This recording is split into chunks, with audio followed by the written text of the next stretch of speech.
No, van life is not dead. Van life is just evolving. Welcome to the Modern Nomad Podcast. If you question your current reality and want to escape the 9-to-5 grind, then this is the show for you. And now your host, me. Welcome back to the Modern Nomad Podcast. I am your host, Kyle Kennedy, and I cannot thank you all enough. If you're watching this on YouTube, thank you all so much for subscribing, liking, and commenting. If you want to listen to the show, head over to the Apple Podcast app or Spotify. Don't forget to hit a 5-star review.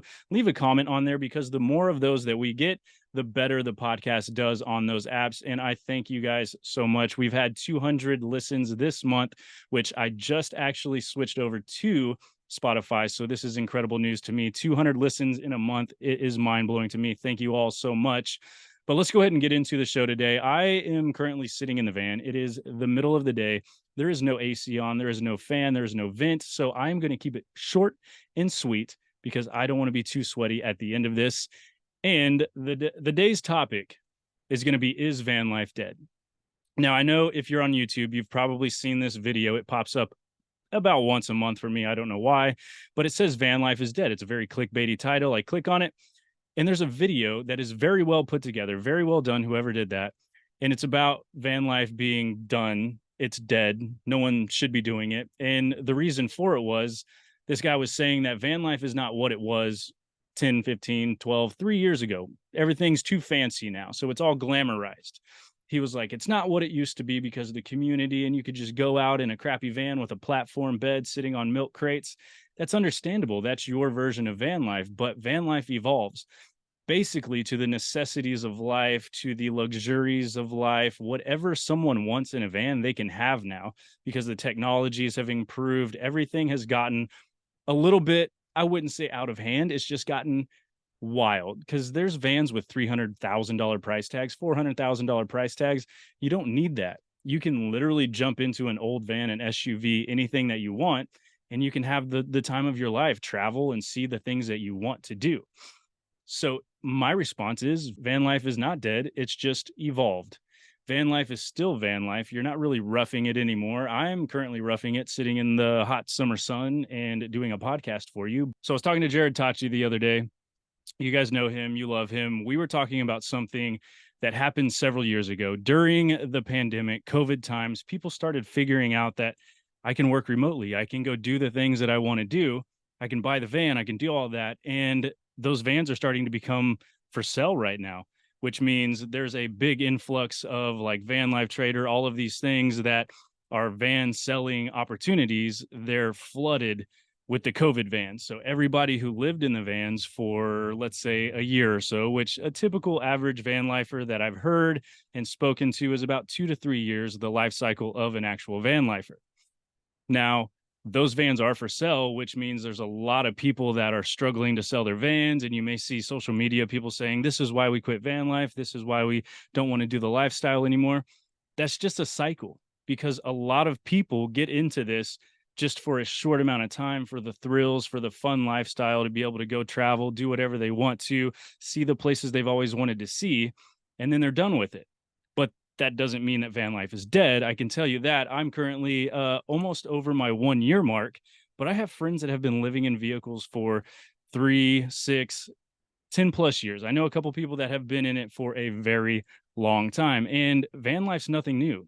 It's just very popular now because social media, and it's very Instagrammable. There's photographic moments. There's videography moments for van life and travel, doing all of the wow factors, building vans that just look good on Instagram, but are extremely impractical. That's something that's really popular right now. Now, with van life being dead, it's not. It's just a different wave. Now, going back to the video where he's talking about it's not what it used to be, I take it into my opinion right now that this guy is thinking that he's like an original van lifer.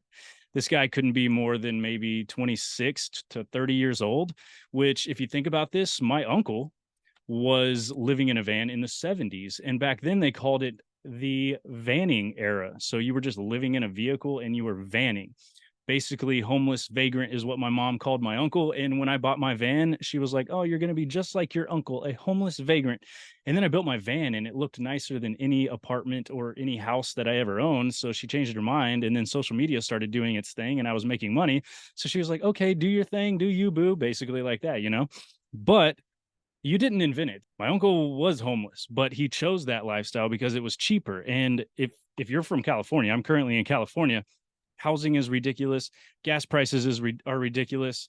There are probably more people living in vehicles in California than there are people who actually own homes. And that is because the policies, the gas prices, the house interest rates, everything's ridiculous right now. And van life is a lot cheaper. My bills personally are around $1,000 a month. Now, when I owned my house, my bills were around $4,000 a month. I can tell you which lifestyle I prefer, and it's not because of the money. It's not because of the $1,000 is cheap. I prefer van life because I have flexibility. I'm in San Diego. I'm not stuck here. I choose to be here because I am helping Dave work on vehicles, do all the things that he needs help around the shop with. But at any drop of a dime, I could literally pack up my stuff, which it's already packed up. I just have to get a couple tools from the shop and go to Colorado or Montana or the East Coast. I can do whatever I want, but the added cost of gasoline, it's still not going to be crazy depending on what you're doing. If you're going out to national parks, you're going to travel out there, you're going to spend a couple $100 on gas to get there. You really don't even have to pay for parking anywhere unless you want to stay in campsites. You can do that. It's a little bit more expensive. That adds to the cost of van life, but it's still not going to add up to the cost of owning a house or renting an apartment. It's best to just do the lifestyle that you want to do. So with that being said, van life is not dead.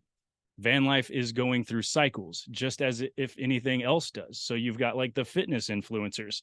There's been popular fitness influencers from the very beginning that aren't relevant now, but there's new waves of people coming through the lifestyle. So same with van life. The older people, the older generation of van life, vanning, they're not van lifing anymore. Some of them may be, but there's a new genre of van lifers every several years, just like anything and everything in life. The vans are getting more creative. You're being able to do more things. Why? Because people are seeing that there is a huge need for certain things in a van, like the toilet situations. You're getting into a very base toilet. When I had mine, it was a camping toilet. Now I have a separating composting toilet. They've got incinerator toilets, which I don't know why you would put that in a van, but they have those. They have the ones that wrap everything up, cycle through. You've got a new fresh bag. It is just a cycle. Things are getting new.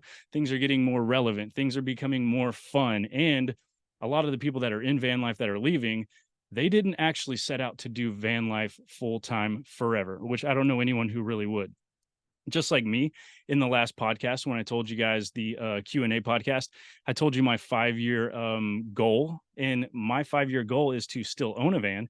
It's not to live in a van full time, but just to travel part time while I own a piece of property somewhere that I haven't figured out yet. And I'm going to build a shipping container home. That's going to be my full-time live-in situation with travel in a van, because I really cannot beat this lifestyle. It is such a fun, incredible lifestyle, and I think everyone should do it. So van life is not dead. This was a super short, sweet, very fun podcast for me to do. It was, let's see, I don't even know how long it was, but you guys, I hope you guys are enjoying the show. If you're enjoying the show, hit the like button, hit the subscribe button. If you're on the podcast apps, consider hitting it 5 stars and leaving a review, because the more reviews that we get, the more the podcast is pushed. And I really appreciate that. You guys are absolutely incredible. And I will see you all in the next podcast.